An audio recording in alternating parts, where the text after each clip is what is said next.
여러분 안녕하십니까? 헬로티비 뉴스입니다. 김포시의회가 의장과 부의장을 뽑고도 2주 넘게 후반기 원구성을 매듭짓지 못하고 있습니다. 상임위원장 배분을 두고 여야가 다른 목소리를 내고 있는 건데요. 집행부가 제출한 추경안은 2달째 심의가 지연되고 있습니다. 김진재 기자입니다.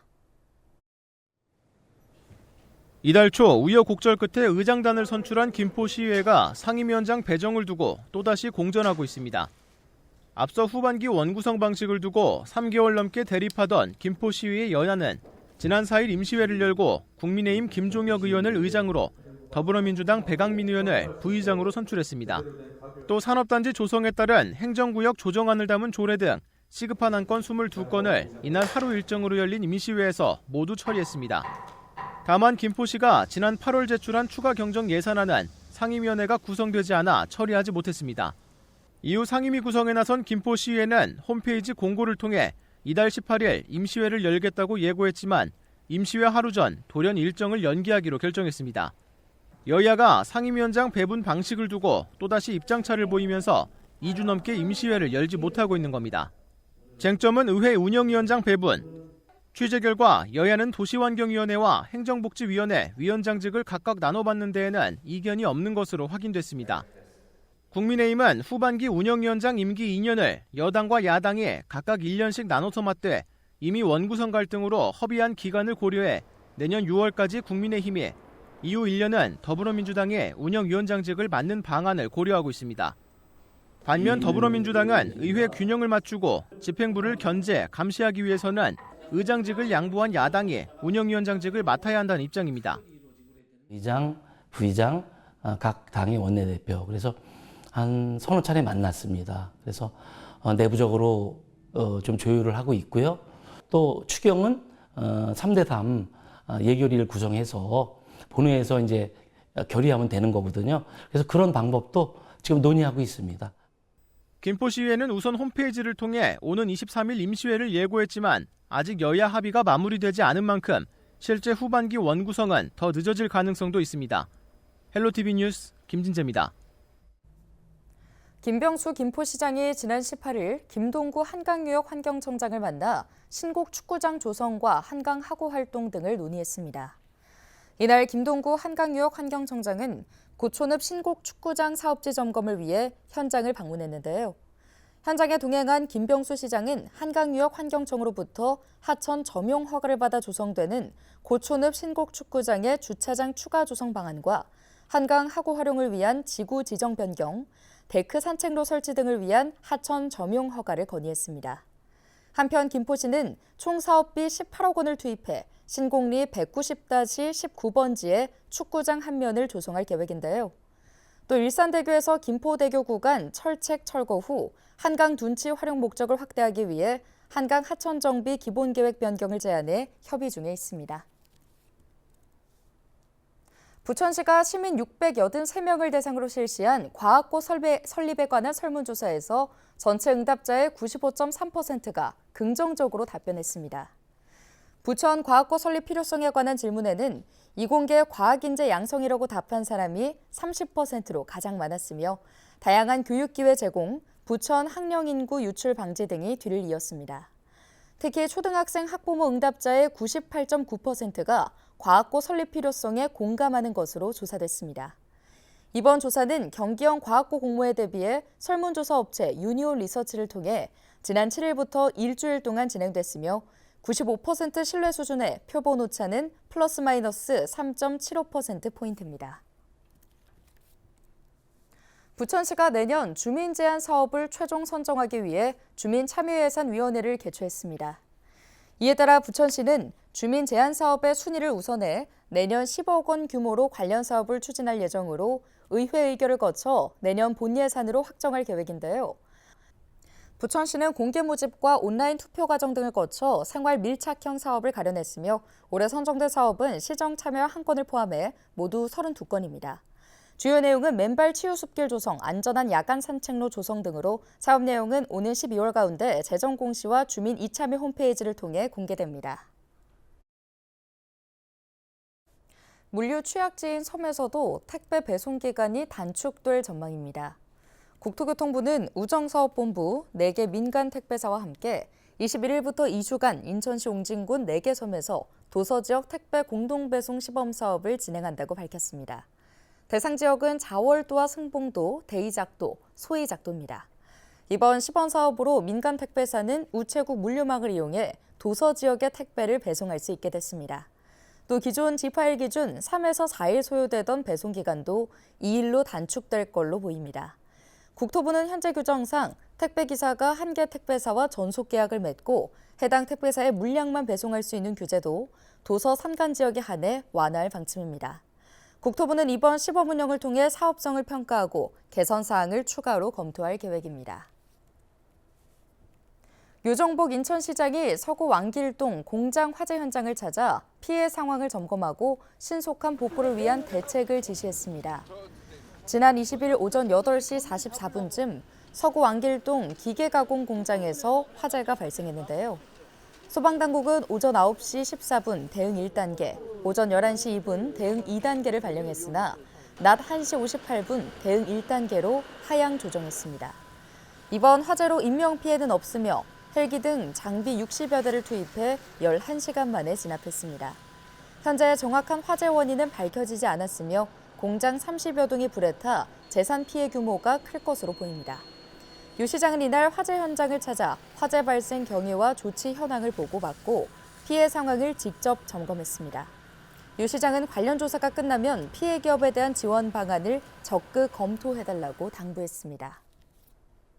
경기도는 올여름 자연재난 종합대책 기간인 5월부터 10월까지 예년보다 늘어난 집중호우에도 인명피해 발생하지 않는 등 피해를 최소화했다고 밝혔습니다. 도는 풍수에 관련 비상근무를 총 28회 41일간 실시했고 재난관리기금 557억 원을 지원해 지하차도 및 하천변 자동차단기를 구축했습니다. 또 반지하주택 침수감지 알람장치와 세월교 난간 설치, 재난예경보 시스템 확충 등 예방사업을 추진했습니다.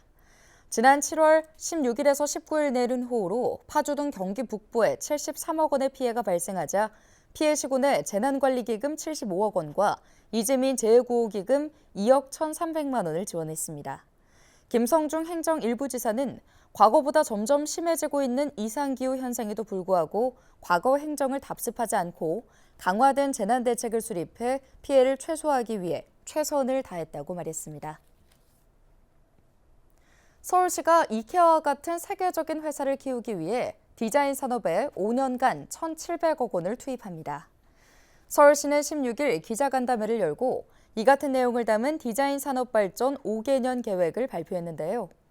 5개년 계획에 따라 서울시는 기반과 자생융합, 확장을 기반으로 역량 있는 디자이너를 양성하는 전문 교육기관을 운영합니다. 또 서울 곳곳에 디자인 산업 성장의 기반이 될 클러스터를 조성하고 디자인 스타트업부터 중견기업까지 성장 단계별 지원은 물론 디자인 기업과 중소기업을 연결해 상생하는 방안도 발굴합니다. 더불어 영세 디자인 기업들이 안심하고 사업할 수 있도록 전국 최초로 손해배상 보험을 도입하고 한국 디자인 기업을 해외 바이어와 연결하는 국제 박람회도 개최합니다. 인천시가 인천 외 지역에 거주하는 고액 체납자 추적을 시작으로 본격적인 지방세 체납 징수 활동을 추진합니다. 시는 우선 타 지역 고액 체납자 징수를 위해 오메가 플러스반을 구성했는데요. 시와 10개 군구 체납 징수 담당자 22명으로 구성됐으며 오는 11월까지 3인 9개 조로 운영됩니다. 이들은 140명의 고액 체납자를 대상으로 강원과 충청, 경상, 제주 등 4개 권역에서 현지 출장을 통해 징수 활동을 펼칠 예정입니다. 또 다른 체납 징수 전담반인 오메가 추적 징수반은 지역 내 500만 원 이상 고액 체납자를 대상으로 재산 은닉 행위 발굴과 주 야간 현장 징수 활동 등을 집중적으로 벌이고 있습니다. 알파 민생 체납 정리반은 500만 원 미만 체납자를 대상으로 전화와 방문 상담을 통해 납부를 독려하고 생계형 체납자에게는 복지 지원 연계를 계속 추진할 계획입니다. 앞서 시는 10,000원 이상 체납자 9만 1,000여 명에게 지방세 체납 납부 안내문을 발송했으며 오는 11월에는 체납 안내와 지방세 납부 안내문을 병행해 지속적으로 납부를 독려할 예정입니다.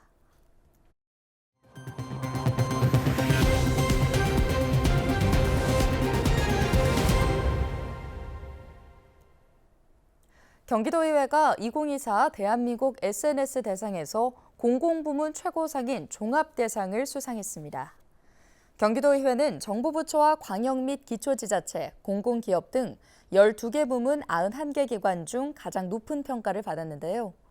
경기도의회는 소원이라는 캐릭터를 앞세워 도민들과 친근하게 소통하며 SNS 운영에서 탁월한 성과를 거뒀다는 평가를 받았습니다. 소원이는 소처럼 열심히 일하는 도의원과 도민의 소원을 이뤄주는 도의원이라는 의미를 담은 도의회의 공식 마스코트인데요. 김진경 경기도의회 의장은 앞으로도 도민들이 실질적으로 체감할 수 있는 소통과 변화를 만들어가는 의회가 되겠다고 말했습니다. 올해 3분기 인천공항 여객 실적이 역대 최다 분기 실적을 달성했습니다. 인천국제공항공사는 국제선 기준 올해 3분기 여객 실적이 1,815만 6,842명을 기록해 지난 2001년 개항 이후 최다 실적이라고 밝혔는데요. 이는 종전 최다 실적인 지난 2019년 3분기 여객 1,792만 4,471명보다 1.3% 늘었고 지난해 3분기 1,541만 9,010명보다 17.8% 증가했습니다. 3분기 중 하계 성수기 기간이었던 8월 4일에는 코로나19 이후 하루 최다 국제선 여객인 22만 3,640명을 기록하기도 했습니다. 공사는 추석 연휴 여객이 증가했고 일본과 미주 노선 최다 분기 실적 달성 등을 이유로 꼽고 있습니다. 올해 3분기 국제선 운항 실적도 10만 5,672회로 이전 최다 실적이었던 2019년 3분기 10만 2,363회 대비 3.2% 증가해 최다 기록을 경신했습니다. 인천 지역 소상공인의 보증대출 사고와 폐업률이 전국에서 가장 높은 것으로 나타났습니다. 국회 산업통상자원 중소벤처기업위원회 소속 더불어민주당 허종식 의원이 신용보증재단 중앙회로부터 받은 전국 보증사고율 대위번제율 현황 자료를 보면 인천의 보증사고율은 8.2%로 전국 17개 시도 중 가장 높았는데요. 특히 인천은 지난 2022년 2.7%, 2023년 6.5%, 2024년 8.2%로 3년 연속 가장 높은 지자체로 기록됐습니다. 대위 변제율은 지난 2022년 2.7%, 2023년 4.9%로 경북과 대구의 뒤를 이었으나 올해 7.9%로 가장 높았습니다. 또 지난해 인천 지역 폐업률은 10.5%로 전국 평균인 9.5%를 웃돌며 전국 1위를 차지했습니다. 인천에서 10억 원대 전세 사기를 벌인 일당에게 실형이 선고됐습니다. 인천지법 형사 15단독은 사기 혐의로 구속 기소된 30대 부동산 자문업체 대표 A씨에게 징역 5년을 선고했는데요. 같은 혐의로 불구속 기소된 30대 B씨 등 공범 3명에게는 징역 2년에서 3년이 선고됐습니다. A씨 등은 지난 2021년 6월부터 이듬해 4월까지 인천 일대에서 빌라를 무더기로 사들인 뒤 세입자 10여 명으로부터 전세보증금 13억여 원을 받아 가로챈 혐의로 기소됐습니다. 이들은 매매가가 전세보증금보다 낮아 담보가치가 없는 이른바 깡통주택을 이용해 무자본 갭투기 방식으로 범행을 저지른 것으로 알려지고 있습니다. 서울시가 오는 24일 자동차세 체납 차량을 대상으로 합동 단속에 나섭니다. 단속 대상은 자동차세와 과속이나 신호위반 과태료, 고속도로 통행료 등을 상습적으로 체납한 차량과 범죄에 악용될 우려가 있는 일명 대포차인데요. 단속은 서울시 전역에서 실시되며 서울시와 자치구, 서울경찰청, 도로공사 등 관계기관 인력 170여 명이 투입됩니다. 합동단속은 불특정 톨게이트에서도 진행되는데요. 이는 고속도로 통행료 수십 건을 체납한 채 고속도로를 이용하는 얌체 체납 차량을 적발하기 위한 겁니다. 서울시는 단속 현장에서 체납 차량이 적발될 경우 우선 납부를 독려하고 납부가 이뤄지지 않으면 번호판을 영치하거나 차량을 견인 조치할 계획입니다. 오늘 준비한 소식은 여기까지입니다. 함께해 주신 여러분 고맙습니다.